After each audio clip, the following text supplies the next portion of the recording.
रसिक श्रोते हो नमस्कार. चांदणबुल हा माझा ललित लेख संग्रह. या संग्रहामध्ये सोन पिवळ्या फुलांची बाभूळ नावाचा ललित लेख आहे. माझ्या जन्माच्या आधीपासून आमच्या मळई नावाच्या 5 बिघ्याच्या शेताच्या मधोमध एक भल्लं मोठं फांद्या फांद्यांनी विस्तारलेलं हिरवगार बाभळीचं झाड होतं. एखाद्या हिरवी चोळी पातळ घातलेल्या पोक्त बाईनं काळ्याभोर वावराच्या मधोमध फटकल मारून बसावं तसं ते दिसायचं.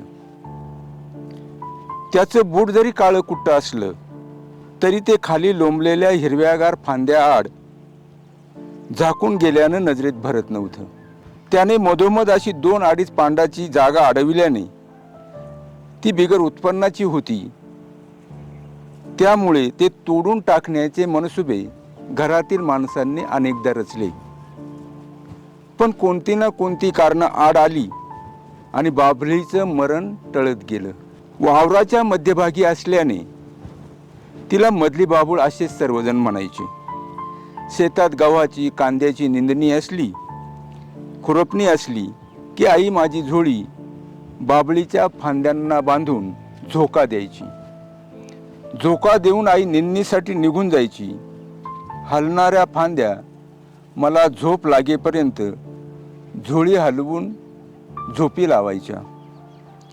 मोठ्या बहिणीनं लहानग्या भावाला कडी खांदी तोलवून धरावं तशी मधली बाभूळ मला वरच्यावर आपल्या फांद्यांनी तोलवून धरायची. बाभळीच्या झाडाखाली पीक पेरूनही उगवायचं नाही, तिच्या सावलीत ते नेहमीच सायवडायचं. बाकी सगळं शेत हिरवगार आणि बाभळी खालची जागाच तेवढी काळीभोर. डोक्याला टक्कल पडलेल्या माणसागत ती जागा दिसायची. दुपारची उन्हं तापली की आई शेतात मजुरीनं आलेल्या बायकांसोबत बाभळीच्या सावलीला बसायची. जेवताना त्यांच्या हसण्या खिदळण्याचा आवाज ऐकून बाभूळही फांद्या हलवून त्यांच्यात रमायची. पुढं मी शाळेत जायला लागलो. मुलांशी दंगामस्ती करताना माझ्या वया पुस्तकांची पानं फाटू लागली. सुट्टीच्या दिवसात बाभळीच्या बुडाला पाठ लावून मी लेखन वाचन करू लागलो. लेखन वाचनाची मला बाभळीखाली बसूनच सवय लागली. वाचताना एखादं फाटलेलं पान दिसलं की तिथं उंच हात करून बाभळीच्या बुडावर असलेला ओला डिंक बोटाला माखून फाटलेल्या पानावरून फिरवला की दुसऱ्या पानाला चांगलाच चिटकून बसायचा. दिवाळीच्या दिवसात बाभळीच्या बुडावर काचेच्या गोट्यांसारखा दिसणारा पांढरा सोनेरी रंगाचा डिंक आई गड्याकडून काढून घ्यायची. घरी चुल्यावर कढईत घालून तापवायची. रव्यात टाकून डिंकाचे लाडू बनवायची. बाभळीला भरपूर डिंक यावा आमचा गडी बाभळीच्या बुडाला फुटाफुटाच्या अंतरानं कुऱ्हाडीनं पावट्याही पाडायचा. या पावट्याचा उपयोग क्वचित प्रसंगी बाभळीवर चढून कुंपणासाठी काट्या, खोपीसाठी मेढी तोडायला व्हायचा. त्या पावट्याच्या जखमातून काही दिवसांनी रस बाहेर पडायचा. त्याचे ओघळ गोठायचे, वाळायचे, कडक व्हायचे. एखाद्या शेंबड्या पोराच्या नाकातून शेंबडाच्या लोळ्या बाहेर पडलेल्या दिसाव्यात तसे ते डिंकाचे ओघळ दिसायचे. इतके की बाभळीला जणू सर्दी पडसं झालं आहे की काय असा मला प्रश्न पडायचा. मला कधी हा डिंक खाण्याची इच्छा व्हायचीही. डिंक दाताच्या फण्यात अडकून बसला की दोन्ही फण्या उचकायच्या नाही. अशा वेळी आतल्या आत जिभेने लाळ दातावर घोळून दातांची मुक्तता केली जायची. उन्हाळ्यात मळई खाटी असली म्हणजे तिच्यात पीक नसलं की जनाई दुपारच्या उन्हात शेळ्यांचा कळप बाभळीखाली आणून बसवायची. सोबत आणलेल्या उंच सेकाट्यानं बाभळीच्या वलचट वाळलेल्या शेंगा पाडायची. शेंगासोबत कधी कोवळ्या लुसलुशीत फांद्याही पाडायची. शेळ्यांचा कळप त्यावर तुटून पडायचा. त्यांच्या खाण्याचा कुरुम कुरुम चुबक चुबक असा आवाज व्हायचा. अचानक झालेल्या या हल्ल्याने बाबूळ थरथरत उभं कापरं भरल्यागत भयभीत होऊन फांद्यान फांद्या हलवायची. अर्ध्या सगळ्या शेंगा फांद्या खाऊन शेळ्यांचा कळप गुपित बाबाच्या डोहावर पाणी पिण्यासाठी जायचा. त्यांना पाठमोरं झालेलं पाहून गेल्या एकदाच्या केरसुन्या अशा आविर्भावात आपला शेंडा हलवून बाबूळ सुस्कारा सोडायची. शेळ्यांनी अर्धवट खाल्लेल्या शेंगांचं बी पावसाळ्यातल्या सरींनी ओल्या झालेल्या बाबळीखालच्या मातीत रुजायचं. उगवून वर यायचं. ती लुसलुशीत जन्मताच काटे बरोबर घेऊन आलेली छोटी बाबूळ रोपे बाबळीच्या झाडाकडं उंच मान करून बघायचे. बघता बघता काही उन्हाच्या तापीनं सुकायचे, वाळायचे.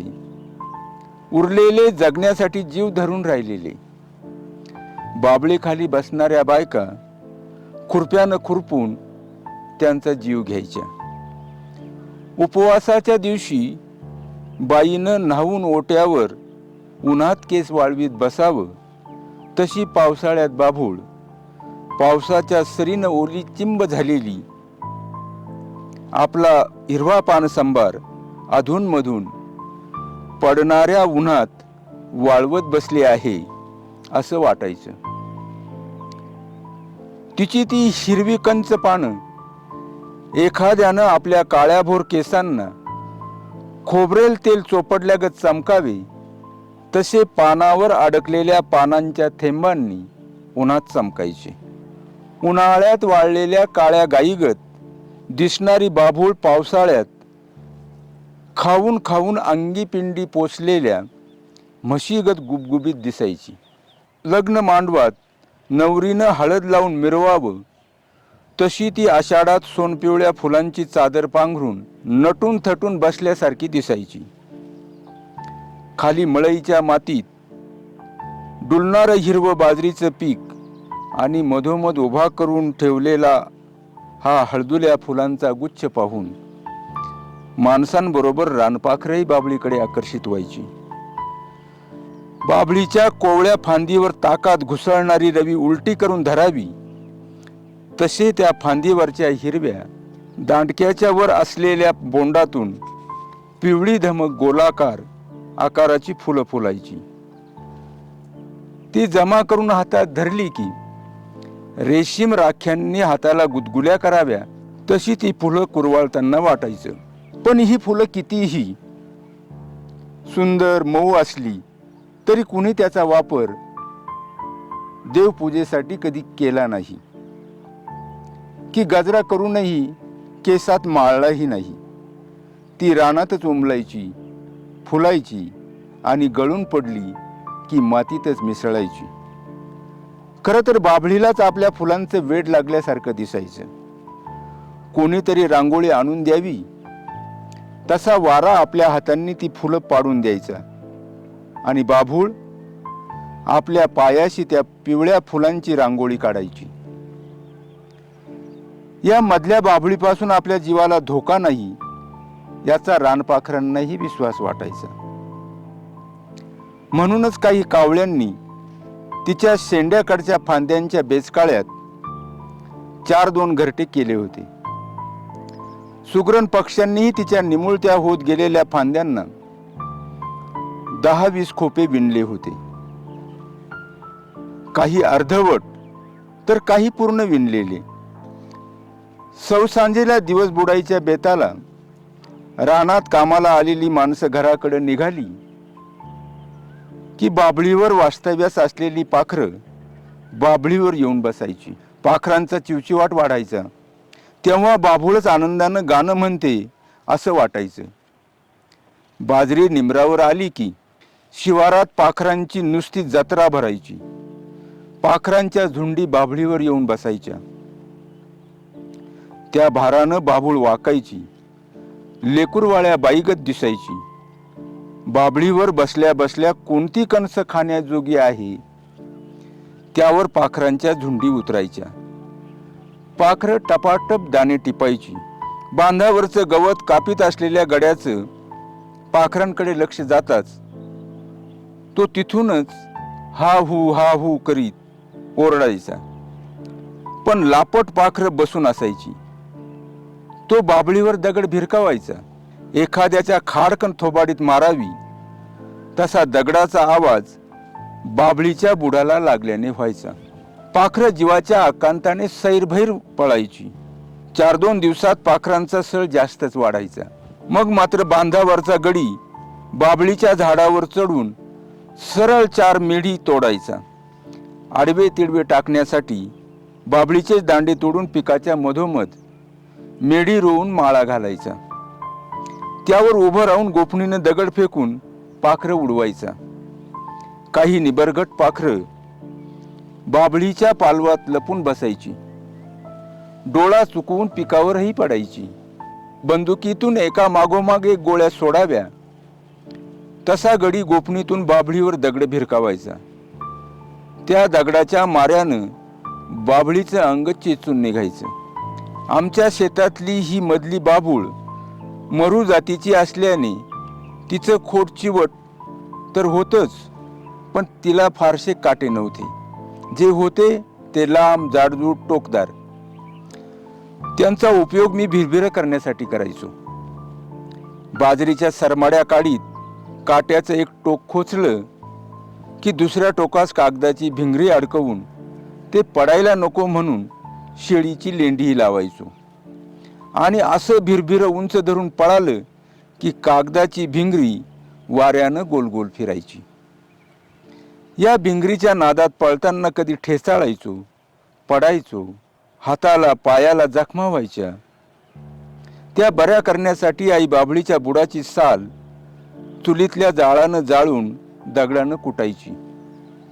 ती काळी पावडर खोबरेल तेलात खलवून माझ्या हाताच्या जखमांवर लावायची. आईची माया आणि बाभळीची काया या दोघींच्या एकत्रित झालेल्या मायेने 2-4 दिवसात जखम खपली धरायची, भरून यायची आणि बरीही व्हायची. माझ्या आधीच्या पिढीला मधली बाभूळ तोडावी अशी इच्छा असूनही ती त्यांनी तोडली नाही. बाभळीला पाहताना तिच्या सहवासात राहिल्याने तिच्याविषयी माझ्या मनात जिव्हाळा दाटला. पुढे मी करता झालो, पण मलाही बाभूळ तोडावी असं कधीच वाटलं नाही. माझी मुलं मोठी झाली. शेतीत नवीन तंत्रज्ञान आलं. घरात मुलांची बैठक बसली. मळईला द्राक्ष बाग लावायचा बेत ठरला. काही कामानिमित्त 4-2 दिवसासाठी मी बाहेरगावी गेलो. परत आल्यावर सहज फिरायला म्हणून मळईला गेलो आणि बघतो तर काय, वावरात मधली बाभूळ दिसत नव्हती. मुलांच्या दृष्टीने मधली बाभूळ निरुपयोगी होती. बिनकामाची जागा अडवून बसली होती. त्यांनी ती तोडली. माणसाचा जीव दगडात काय किंवा झाडात काय गुंतलेलाच असतो. माझाही जीव मधल्या बाभळीमध्ये गुंतलेला, गुंतून बसलेला. पण बोलावं काय आणि बोलावं तरी कुणाशी? इथं सगळीच माणसं निर्ढावलेली, सगळ्या गोष्टी पैशात मोजणारी. आता माणसांनी बांधामेरावरची फळं देणारी झाडं तोडून बांधमेर उघडे बोडके केले आहेत. तिथं निरुपयोगी वाटणाऱ्या बाभळीची काय कथा? बाभळीची झाडं कुठं फारशी दिसत नाहीत. असलीच तर ती कुठंतरी आडमार्गाला. पाण्या पावसाच्या दिवसात अशाच एखाद्या बाभळीच्या झाडाखाली मला उभं राहावं लागतं. तेव्हा पावसाच्या सरींसोबत बाभळीची हळदी फुलं अंगावर पडतात.